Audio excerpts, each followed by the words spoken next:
ఒక్క 25-30 ఏళ్ల క్రితం ఇంకా కొంచెం దగ్గరే, మరి పాతికని ఊరికే మర్యాద కట్టాం. గురుముఖత వేద పాఠశాలల్లో అన్ని కులాల వాళ్ళకి ప్రవేశం ఉంది. నేర్చుకోగలరా? నేర్చుకోవడం సాధ్యం అవుతుందా? సంస్కృత పాఠశాలలు ఎక్కడెక్కడ ఉన్నాయి? వేద పాఠశాలలు వాటిలో ఏ వర్ణస్తులు ఏ కులస్తులు ఎప్పటి నుంచి చేర్చుకుంటున్నారు? ఇలా కూడా తీద్దామండి, బాధపడతారు. అలా జరగలేదు. వాస్తవంగా వేద విజ్ఞానాన్ని భారతదేశంలో కింది కులాలకి కింది వర్ణాలకి దొరకకుండా తొక్కిపెట్టారు. శూద్రులు వినడానికి వీల్లేదు, సీసం పోయాలని చెప్పారు. లేడీస్ స్త్రీలు కూడా వినడానికి వీల్లేదు, చెవులు మూసేవారు.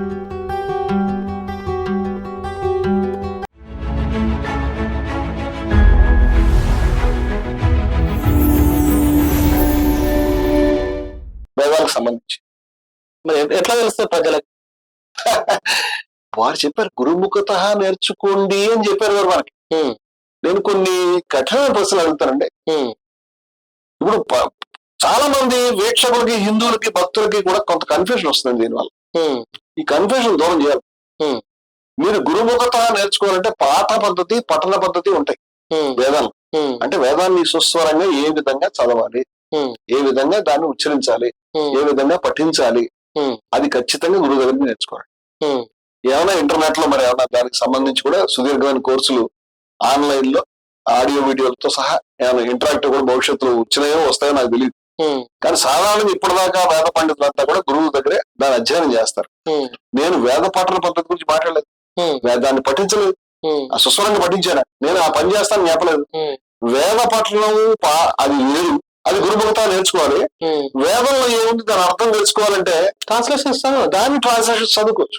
అది కూడా మీ వంటి గురువు అయినటువంటి రాసిన ట్రాన్స్లేషన్స్, గొప్ప వ్యక్తులు రాసిన ట్రాన్స్లేషన్స్. అంటే మీరు ఎవరో అనామకులు ట్రాన్స్లేషన్స్ తెచ్చో నేను ఇంకో దొరికే కాకుండా ఎగ్జాక్ట్లీ గొప్ప వాళ్ళు హిందూ మతానికి పిల్లర్స్ గా వాళ్ళు కాదు రాసిన అంశాలు కదా. త్రిమతాచార్యులు హిందూ మతానికి పిల్లర్స్ కాదని చెప్పండి. కంచి పీఠాధిపతులు, త్రిమతాచార్యులు, స్వామి వివేకానంద, రాధాకృష్ణులు, లేకపోతే రంగాచార్య గారు, ఇంకా మన ఎంతమంది ప్రముఖుల పేర్లు చెప్పాము. వాళ్ళంతా హిందూ మతంలో మేమే హీరోలు అని చెప్పండి. వాళ్ళు అది కూడా చెప్పారు, అది కూడా వినిపిస్తా కాసేపు అహంకారాన్ని కూడా వాళ్ళు వెళ్ళారు. వీళ్ళని తగ్గిస్తూ వాళ్ళని చెప్తాను, అది కూడా చెప్తాను. వాడు రాశాడు, వీడు రాశాడు, వాళ్ళందరూ రాసింది కరెక్టా కాదా అని మమ్మల్ని అడగాలి. అప్పుడు మేము చెప్తాం కరెక్టా కాదా, అది తీసుకోండి. మీరు మిగతా వాళ్ళకంటే గొప్ప పండితులు అంటే ఖచ్చితంగా ఈ విధంగా అయితే వాళ్ళందరూ సుంఠలని చెప్తా కూడా. ఎస్, అందుకే ఇప్పుడు వీడియో చేయాల్సిన అవసరం లేదు. సబ్జెక్ట్ వారు చెప్పినప్పుడు మనం వీడియో చేయాలి. కానీ ఎందుకు చేస్తానంటే ఈ అహంకారం మనకు అవసరం అని.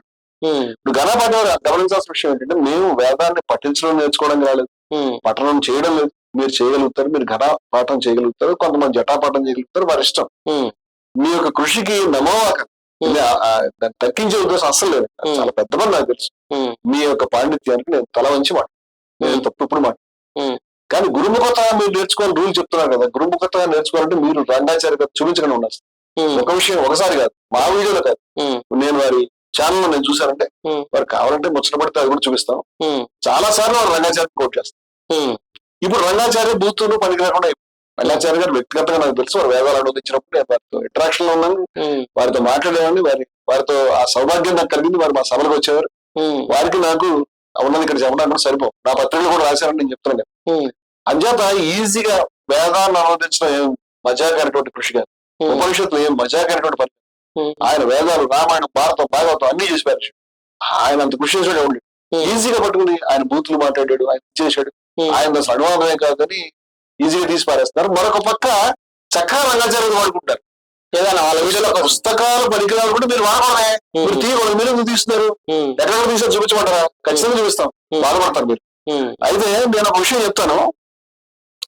గురుముఖత నేర్చుకోవాలంటే ఏమండి, ఒక్క 25-30 ఏళ్ల క్రితం ఇంకా కొంచెం దగ్గరే, మరి పాతికని ఊరికే మర్యాద కట్టాం.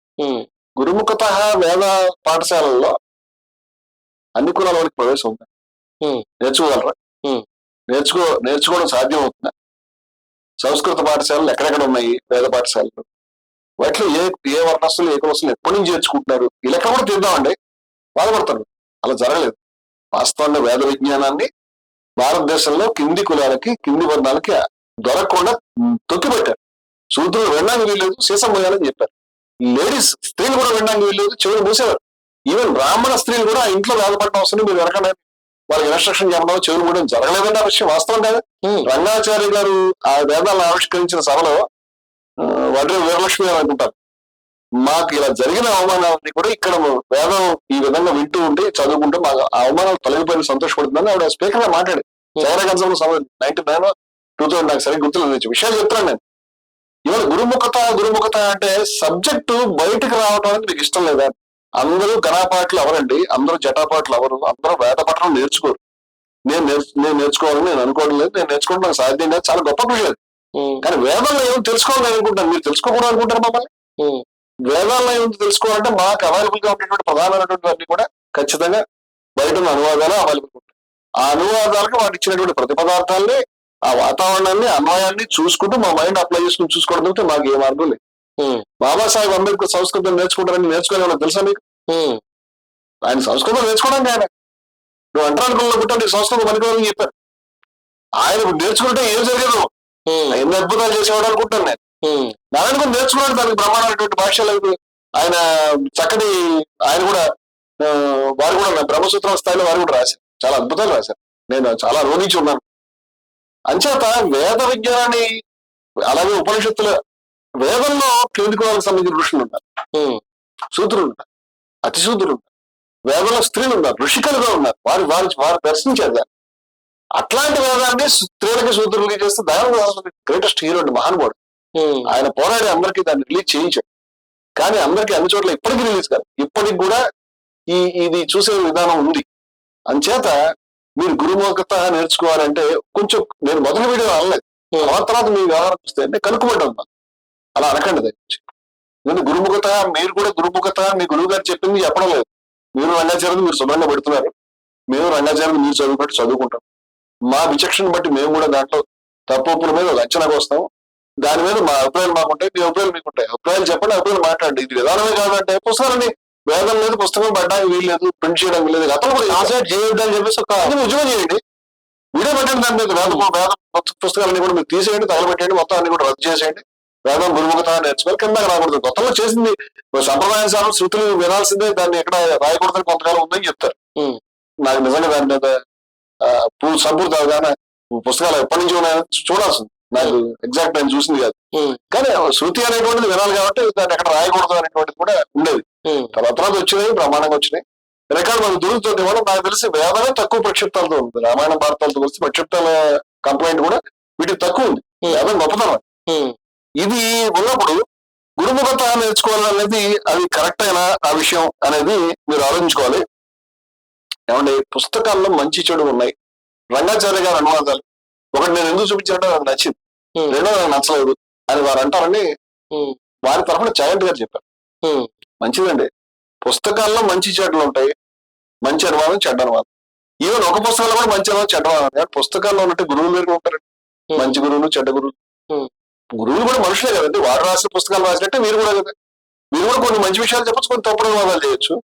అంచేత ఏది కరెక్ట్ అనువాదం, ఏది కాదు, ఏది సరైన అనువాదం, ఏది కాదు అనే చర్చల ద్వారా ముందుకు వెళ్తుంది. గురుముఖత అనేది అంత పెద్ద కండిషన్ గా పెట్టాల్సినటువంటి విషయం అయితే కాదు. ఇది మనం అర్థం చేసుకోవాలి. ఇక పర్సనల్ గా వారు ఋషి వేషధారి వారు అన్నారు.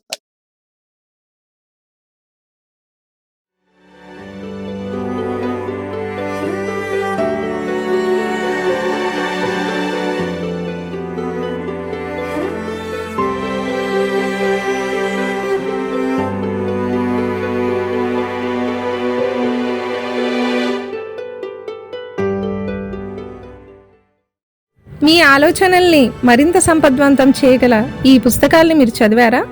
ప్రతులకు జై భారత పబ్లికేషన్స్ 9848030089.